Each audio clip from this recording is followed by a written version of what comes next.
le 17 avril dernier, 2020, la Cour a rendu une nouvelle décision en demandant à l'État de suspendre provisoirement ces élections communales. Et pourquoi? La Cour a estimé que si elle ne rendait pas une telle décision, ça pourrait créer des dommages irréparables au requérant, qui est Sébastien Adjavon. Normal, parce que si les élections se déroulaient normalement, et si le requérant gagnait le procès face à l'État béninois, on se demande comment ça va se passer. Et c'est une décision provisoire. Il ne s'agit même pas d'une suspension définitive.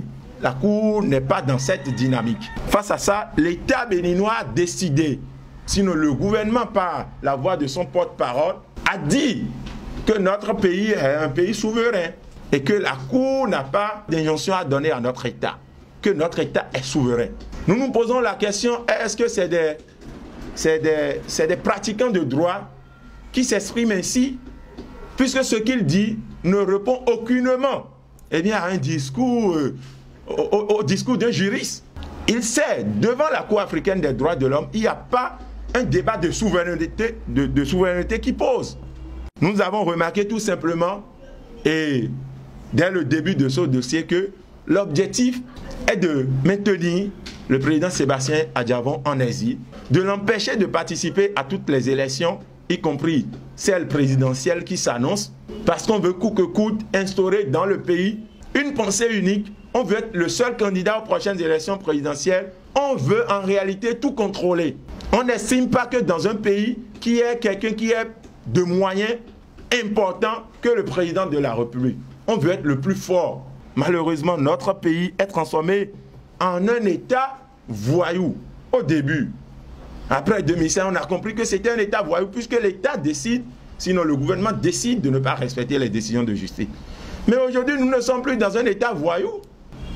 Nous ne sommes plus dans un État voyou. Nous sommes passés malheureusement d'un État voyou à un État délinquant.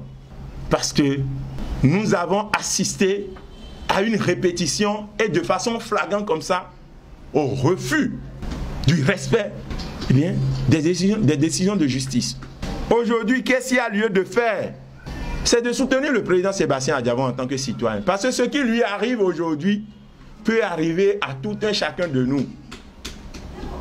C'est de le soutenir et de demander à l'État, au gouvernement, de respecter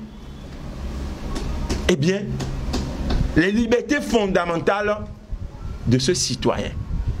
Nous avons aussi besoin d'aller aux élections en tant que militants USL. Nous n'avons jamais dit non aux élections. Mais quand à cause d'un individu, l'État refuse à tout un parti politique de se présenter aux prochaines élections, il y a lieu qu'on se lève pour dire non. Et c'est de ça qu'il s'agit. Ce n'est pas l'affaire de Sébastien Adjavon seul, c'est l'affaire du peuple béninois. Et nous, jeunes militants de l'Union sociale libérale, nous réaffirmons tout notre soutien, d'abord à tous les militants de notre parti et surtout au président d'honneur du parti qui est aujourd'hui la pièce maîtresse de tous les débats politiques dans notre pays, le Bénin.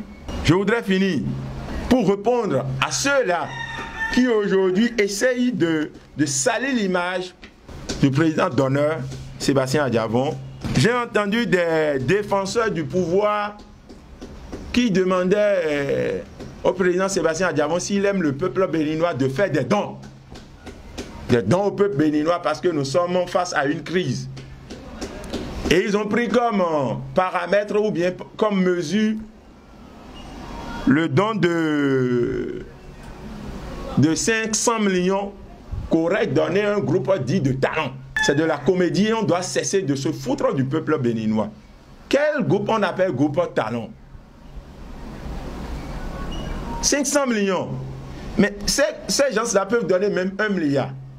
Ils ne pourront jamais atteindre ce que la Fondation Sébastien Adjavon a fait dans ce pays, le Bénin. Ils ne pourront jamais l'atteindre. Sans le pouvoir, je précise, sans le pouvoir. Aujourd'hui, ils ont le pouvoir. Avant qu'ils n'avaient pas le pouvoir, ils avaient des milliards. Qu'est-ce qu'ils ont fait pour le peuple béninois? Quel était leur bilan? Quel était leur bilan? Alors, on demande au président Sébastien Adjavon de faire des dons. Je me demande si c'est le même Sébastien Adjavon. Parce que, il a été poussé en exil, il a été renvoyé de son pays. Ils ont fermé tous ses comptes bancaires et ceux de sa famille. Ses sociétés sont fermées, sa radio est fermée, sa télévision est traquée. Il gagne des procès, l'État ne le respecte pas. Il vit en exil. Et aujourd'hui, on dit, bon, il n'a qu'à faire des dons. Il veut faire des dons avec quels moyens? On l'a traité de dealer, de vendeur de drogue. C'est avec l'argent de drogue, il viendra faire des dons. Il veut faire des dons avec quels moyens? Ses droits sont piétinés au quotidien. Moi, je pense que ceux qui parlent doivent en réalité se mettre aux côtés du président d'honneur pour que ces droits soient rétablis. Lorsque ces droits sont rétablis, imaginez, avant qu'il y ait crise sanitaire, avant qu'il y ait coronavirus, le bilan est là, le tableau est là des réalisations des œuvres sociales. Et s'il était au pays, imaginez tout ce qu'il pouvait apporter à son pays pour faire face à cette crise. Le débat est là.